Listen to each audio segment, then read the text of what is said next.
Ladies and gentlemen, welcome back to Skill Point. Today we're talking about State of Play. Now I know State of Play was a couple of days ago, but it's been a busy work week and finally got time to sit down and watch all of it. And for the most part, I think it's a pretty good State of Play. We got a few classics like Tomb Raider, Rayman, and even somehow we ended up bringing back Stuntman. I never expected that. And of course, from a studio like Saber, who seems to be on a generational run when it comes to remaking the classics that we used to grow up with. They're more on the roll when it comes to making really simple four-player co-op experiences. And as I get older, these games become more and more appealing to me. But yeah, like I said, a great state of play. Obviously, Wolverine is the most talked about along with God of War Laufey. One thing I was kind of expecting a little bit more from Wolverine is that I thought the art or the look of the game would look a lot different. It still has that Spider-Man-esque color palette. The grunts, they still react the same. But other than that, it's a small nitpick. But other than that, fantastic. It reminds me of the old X-Men Origins game. And honestly, the new one from Insomniac feels like that same game except just in better graphics, better fidelity. But excited regardless. Hopefully, this is the start of like them Insomniac doing the rest of the X-Men. I would love to get a Blade game because it's looking like we're not going to get that. I've seen rumors that they might have canceled the Blade game. I don't know what's going on with that franchise. It just seems cursed right now. Well, yeah, God of War Laufey, this is the one that, we've been seeing rumors about for a couple of months now. And finally, it's nice to see that we got some great gameplay and a lot, not just gameplay, we got a lot of it, about 20 minutes worth. This is what closed the show, and for good reason. Moving away from Kratos a little bit and following his wife, I'm also excited to see that it's not a prequel, we're actually following her in the afterlife. That's a good way of circumventing expectations because most people, I'm sure, were expecting just a prequel. And I don't think a lot of people would have been excited for that because because it's always been done. It's the first thing that, movies, series jump to when they run out of ideas just to go and make a prequel. But following Faye in the afterlife, it opens up something new. It gives me a lot more interested in the narrative. I'm also glad to see Deborah Ann Wool getting some more work. She was great in True Blood and in Daredevil. Fantastic actor, and it's so nice to see her in one of the most popular games or studios that Sony owns. But yeah, this world looks really interesting. It's fantastical. It's not color vomit, but it is incredibly dense. I'm not sure what a cube is going to do in this world. I have no idea what purpose he serves. I can't even think of anything in my mind when it comes to what a cube could possibly help you do, other than be the platform to stand up on. Really interested in the sword and where it comes from because a few hints were dropped during the trailer about, the sword. Somebody was telling Faye that the sword is not what she think it is. It's not what it seems. I love weapon lore.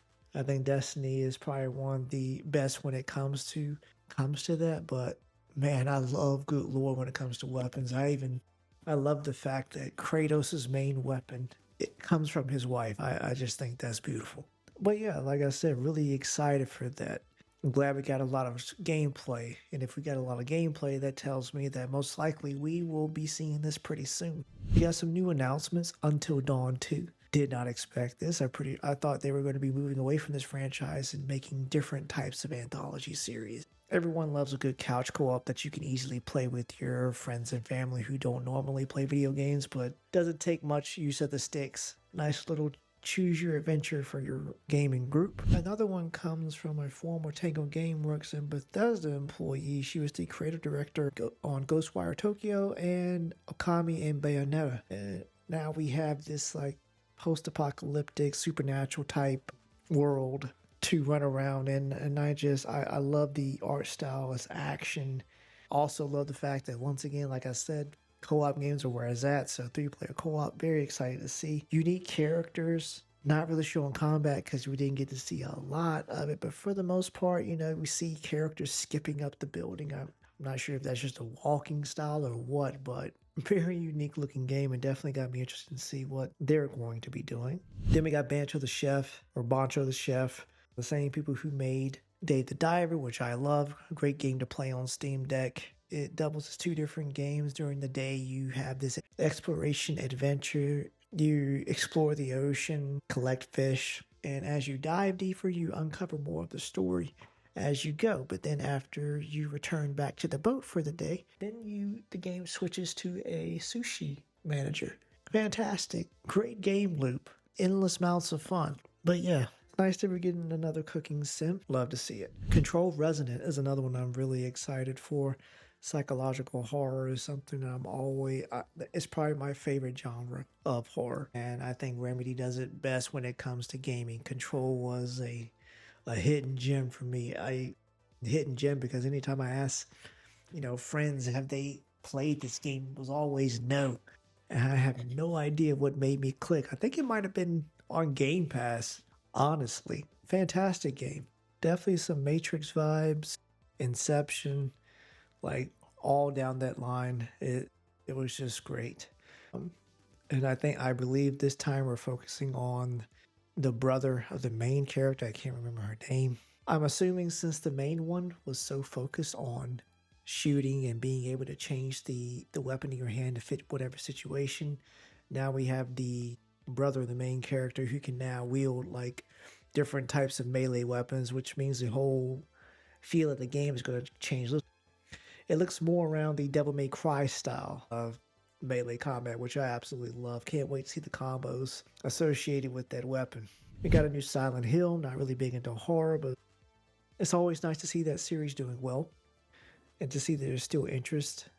I don't see myself making it through a full game. I can't do it anymore. My heart can't take it. Another classic being brought back from the ashes, Onimusha, Way of the Sword. Capcom on a generational run right now with the Resident Evil series. Resident Evil Veronica just got announced. Devil May Cry, like they're incredible. Street Fighter, they're doing a fantastic job. And then the one that everybody's talking about that makes you want to be a dad, Pragmata, came out heavily polished, generally loved. Capcom's doing great, and they seem to be putting out also at the same time managing to put out a good pace of great games, which makes you think, wow, all these other games taking six to 8 years to make, only to come out and flop. But yeah, Onimusha out this year, September 25th. I do not. This is not Capcom has explicitly stated that it's not a Souls-like. Thank God, because I think the market was getting a little bit too saturated with that combat styles. Nice to see more action-oriented combat. But yeah, September 25th. Dune Awakening. I've heard some good and bad things about it, but I believe that the community for the most part has left due to some trouble with PvP, which I consider is always, when you have MMOs like that and you introduce the player element, things always get dodgy. And also, if you have players in here taking hours upon hours and days to build up all these bases and then the PvP or is just full of people just griefing, it just takes all the fun out of it. Just completely. It kills people's motivation to continue playing. But Funcom is bringing Dune Awakening to PlayStation 5. So that'll be something to see. That comes out September 22nd. I don't think this is one that I'm going to be buying day one, especially if it comes out at a full $70. That's just not me. But yeah, nice to see that it's coming to console. Phantom Blade Zero. This one I'm hella excited about. It looks fantastic. I just would like to see more gameplay. I don't know why I'm a little bit cautious. I guess because we haven't really got, we didn't really get a look. I feel like a lot of the stuff looks scripted, especially the boss fights, but I could be wrong, obviously. It just, something's not right when I look at it. But they originally had a September 9th release date, but now they've been moved to October 29th, which is kind of crazy. I mean, moving so close, that's really brave, moving so close to GTA 5. I even think that they came out on social media and said they're not really concerned about GTA 5 at all. I mean, not GTA 5, they're not even concerned about GTA 6. And I'm like, well, you should be if you want. Yeah, I think they said that all that matters is that the game comes out polished, which I agree with. But also, I think the best way to give your game a chance is to not put it back next to a behemoth like GTA 6. It's just going to be completely overshadowed. I don't know a single person in the world that will not be jumping on GTA 6 day one. There will be record callouts. But yeah, Phantom Blade Zero. They did say that a deeper story and gameplay dive will be announced later in the summer, so we'll have to look out for that. Ace Combat, this is something that Ghost absolutely loves. I'm not really that big of a fan, but I'm pretty sure I'll be dragged into playing this, and that's releasing October 2nd. September and October, looking rough for the wallet. We got a few classics, like Dynasty Warriors. Rayman, never expected them to bring that back. Rayman is not something I got into as a kid. It was one of those IPs that I just skipped over, but that's coming October 1st. We gotta look at Marathon. I was just kind of annoyed to see that, knowing, what's happening to Destiny. Like I said in my previous video, I think that this is a bad decision for Sony. This doesn't make sense. I don't understand why they think it would be a good idea to push all manpower to Marathon and just give up on Destiny. Destiny was your money maker. It was beloved. They could have easily turned that game around, but I'm not going to get into that. I'm going to stay focused. Marathon did tease a season 2 for their 10,000 players, so good for them. Tomb Raider, Legacy of the Atlantis, that's coming out early next year, February 12th. Really interesting what they're doing with this. Crystal Dynamics is taking the character and basically recreating the original Tomb Raider, but in better graphics. It honestly looks like a remake because some of her animations, like the cartwheel and just the way that she carries both guns in front of her, that's the classic look for Tomb Raider. I guess it makes sense that they would go in that direction because they've already done like the Uncharted like games with Laura's trilogy. Shadow of the Tomb Raider was actually pretty good. Kind of surprised by how much I loved it, but yeah, getting a new Tomb Raider. Definitely looking out for that on launch day.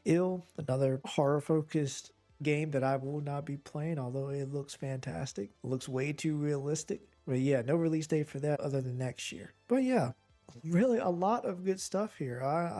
There was most of the stuff that was announced was really interesting to me. Like I said, Marvel's Wolverine and God of War, those were a given, but there's a lot here that I would no doubt pay money for.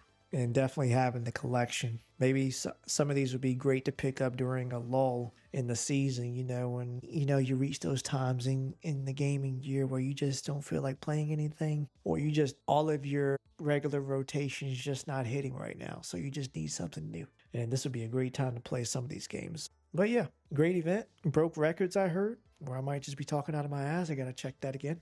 But yeah, fantastic. Lots of games coming out. And not enough money to buy them all. But yeah, we'll definitely be looking out for these titles in the future. I can't wait to play them. You guys let me know what you thought of State of Play. What was your favorite? What was your hated? Let's argue in the comments. But above all else, make sure you like, subscribe, hit that bell so you never miss a video. And we'll catch you guys next time. Goodbye.